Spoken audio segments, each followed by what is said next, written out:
दोस्तों, मैं सौरभ राजपूत, आपका pharma trainer, directed focus farmer of course, your success partner in your pharma journey. स्वागत करता हूं आपका अपने यूट्यूब चैनल पर। दोस्तों, काफी लोगों ने मेरे यूट्यूब चैनल पर कमेंट डाल के मुझसे पूछा कि सर, फार्मास्यूटिकल इंडस्ट्री में मेडिकल रिप्रेजेंटेटिव प्रोफेशन में क्लोजिंग क्या होती है, एक मेडिकल रिप्रेजेंटेटिव को क्लोजिंग में क्या करना होता है और क्लोजिंग किस तरीके से मेडिकल रिप्रेजेंटेटिव करता है। तो दोस्तों, कोशिश करिए मैंने इस छोटे से वीडियो के माध्यम से आप सबको बताने की, आप सबके सवालों का जवाब देने की और ये बताने की कि मेडिकल रिप्रेजेंटेटिव प्रोफेशन में क्लोजिंग क्या होती है, क्लोजिंग किस तरीके से होती है और क्लोजिंग की इंपॉर्टेंस क्या है। बट अगेन दोस्तों, बिफोर स्टार्टिंग दिस वीडियो, आप सब लोगों से मेरी रिक्वेस्ट है कि जो भी चैनल को पहली बार देख रहे हैं, सबसे पहले प्लीज चैनल को सब्सक्राइब करें, लाइक करें, मैक्सिमम लोगों तक शेयर करें, ताकि इस चैनल के थ्रू जो भी इंफॉर्मेटिव और यूजफुल वीडियो मैं आपके फार्मा करियर के लिए लेके आता हूं, मैं चाहता हूं सबसे पहले आप तक पहुंचे। तो आइए दोस्तों, सबसे पहले हम समझते हैं कि क्लोजिंग क्या है। देखिए दोस्तों, जैसे कि आपको इस वर्ड से समझ में आ रहा है कि क्लोजिंग मतलब किसी चीज को बंद करना, किसी चीज को खत्म करना। तो यहाँ पे खत्म क्या करना है, यहाँ पे बंद क्या करना है। देखिए, हर फार्मास्यूटिकल कंपनी ना एक मेडिकल रिप्रेजेंटेटिव को इसलिए हायर करती है कि वो उस कंपनी की सेल को बढ़ा सके, उस कंपनी के प्रिस्क्रिप्शन बेस को बढ़ा सके। और ये जो टारगेट्स होते हैं ना, ये एक मेडिकल रिप्रेजेंटेटिव को मंथली बेसिस पे मिलते हैं।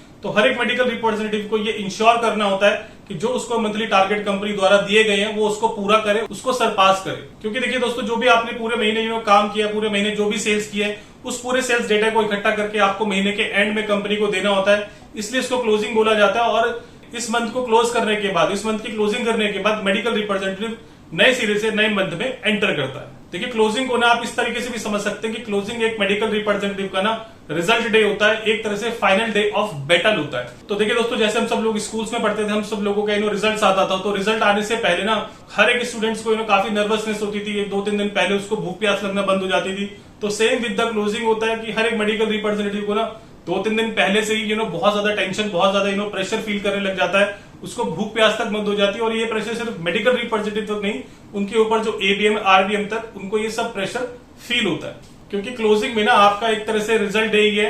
क्योंकि जिस तरीके से आप पूरे साल जो मेहनत करते थे और आपको पता चलता था रिजल्ट डे के दिन की आपके भाई कितने मार्क्स आए, कितना आपने स्कोर किया, तो उसी तरीके से आपको क्लोजिंग में पता चलता है कि जो भी आपने फील्ड में पूरे महीने मेहनत करी, उसके अगेंस्ट आपको क्या रिजल्ट मिले, उसके अगेंस्ट क्या आपने सेल्स वैल्यू अचीव की। तो दोस्तों, मेडिकल रिप्रेजेंटेटिव के लिए ना जो क्लोजिंग वाला पीरियड होता है, approximately 25th of the month से लेकर 30th ऑफ द मंथ, जो 5 दिन का पीरियड होता है ना, ये बड़ा टेंशन वाला होता है, ये बड़ा नर्वसनेस वाला होता है। तो आइए दोस्तों, हम समझते हैं कि एक मेडिकल रिप्रेजेंटेटिव को क्लोजिंग में क्या करना होता है, एक मेडिकल रिप्रेजेंटेटिव क्लोजिंग किस तरीके से करता है। बट उससे पहले दोस्तों, हम समझते हैं एक मेडिकल रिप्रेजेंटेटिव की सेल साइकिल को।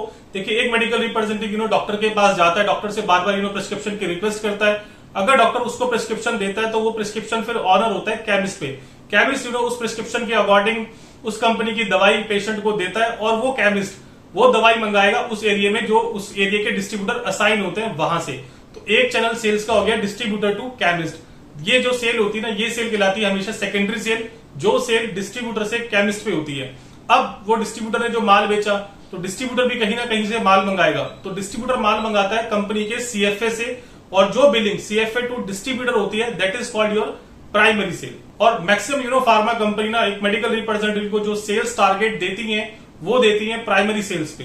यानी एक मेडिकल रिप्रेजेंटेटिव को ये इंश्योर करना होता है कि जो भी उसको कंपनी ने एक मंथली बेसिस पे टारगेट दिया है, वो टारगेट वैल्यू सीएफए से डिस्ट्रीब्यूटर पे उतनी वैल्यू का माल कम से कम जरूर जाए। इसको थोड़ा सा और सिंप्लीफाई करके मैं समझाता हूं कि सपोज करो एक मेडिकल रिप्रेजेंटेटिव को एक कंपनी ने 2 लाख रुपए का टारगेट दिया और उस मेडिकल रिप्रेजेंटेटिव के एरिया में उसके पास 2 डिस्ट्रीब्यूटर असाइन है।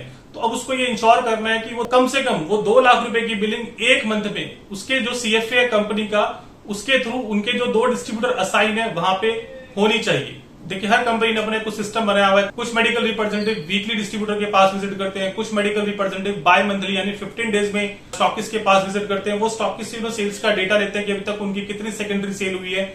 उस सेकेंडरी सेल के हिसाब से वो देखते हैं कि कौन से आइटम का मेरा बैलेंस डिस्ट्रीब्यूटर के पास कम है, और अकॉर्डिंग टू दैट बैलेंस तो वो जो है उस डिस्ट्रीब्यूटर का ऑर्डर अपने सीएफए पे प्लेस करते हैं। तो अल्दो ये वीकली और बाय मंथली साइकिल होती है, but at the end of the month जब उसको अपना टारगेट पूरा करना होता है, कि लेट्स सपोज कि एक मेडिकल रिप्रेजेंटेटिव का 1 लाख रुपए का टारगेट था एक डिस्ट्रीब्यूटर से, अभी तक उसने 20-25 दिन में उस डिस्ट्रीब्यूटर पे 60,000-70,000 की बिलिंग करा दी है। लेकिन अब उसको अपना टारगेट पूरा करने के लिए 30,000 रुपए की बिलिंग उस डिस्ट्रीब्यूटर पे और करवानी है।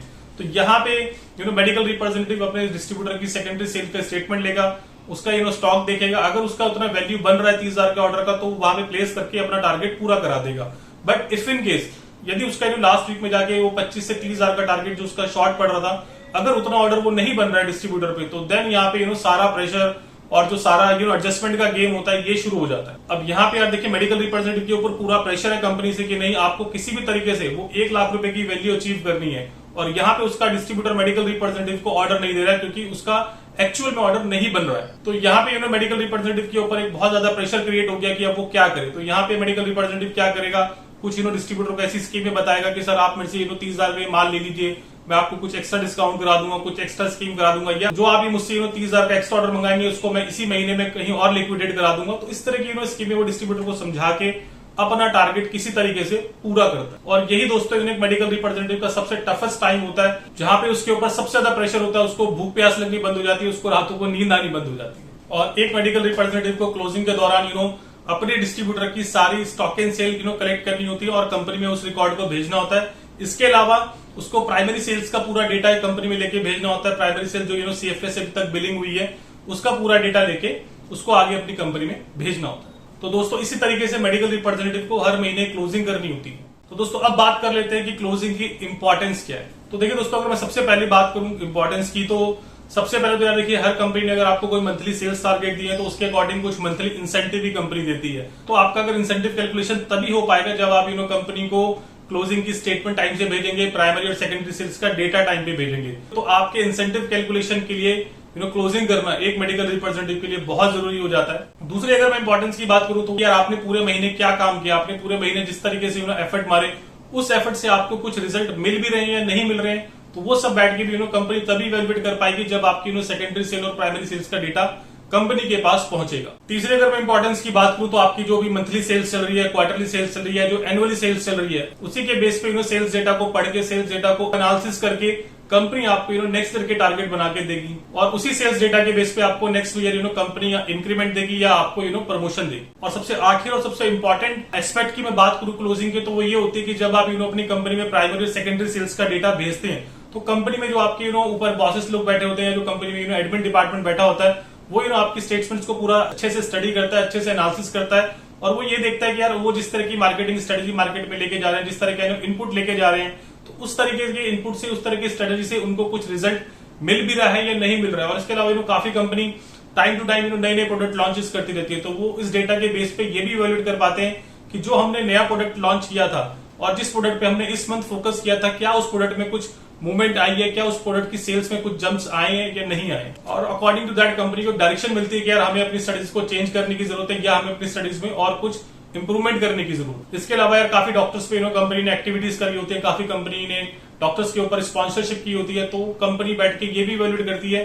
कि जिस डॉक्टर पे उसने एक्टिविटी या स्पॉन्सरशिप की है, तो उस डॉक्टर से हमें उस प्रोडक्ट के लिए एडुकेट प्रिस्क्रिप्शन मिल रहा है या नहीं मिल रहा है, या हमारे उस प्रोडक्ट की सेल्स में कुछ जंप आ रहा है या नहीं आ रहा है। तो ये सब डेटा को एनालिसिस करना और ये सब रिपोर्ट्स बनाना, ये तभी पॉसिबल हो पाएगा जब एक मेडिकल रिप्रेजेंटेटिव एक्यूरेट और सही डेटा और टाइमली डेटा कलेक्ट करके अपने डिस्ट्रीब्यूटर से आगे कंपनी में भेजता है। और लास्ट में दोस्तों जब ये सारा डेटा एक मेडिकल रिप्रेजेंटेटिव कलेक्ट कर लेता है, तो उसकी कंपनी के जो उसके बॉसेस लोग हैं या जो उसकी कंपनी के मैनेजमेंट वाले लोग हैं, उसको ऑफिस बुलाया जाता है, वहां पे बैठ के इस डेटा को पढ़ा जाता है, इस डेटा को पंच किया जाता है, इस डेटा को स्टडी किया जाता है, और इस तरीके से दोस्तों एक मीटिंग ऑर्गेनाइज की जाती है जिसको हम क्लोजिंग मीटिंग बोलते हैं। तो होप दोस्तों आपको इस वीडियो से काफी कुछ क्लैरिटी मिल गई होगी क्लोजिंग मीटिंग के बारे में। एंड अगर आपको दोस्तों ये वीडियो पसंद आया तो इसको मैक्सिमम लोगों के साथ शेयर कीजिए, प्लीज चैनल को सब्सक्राइब कीजिए।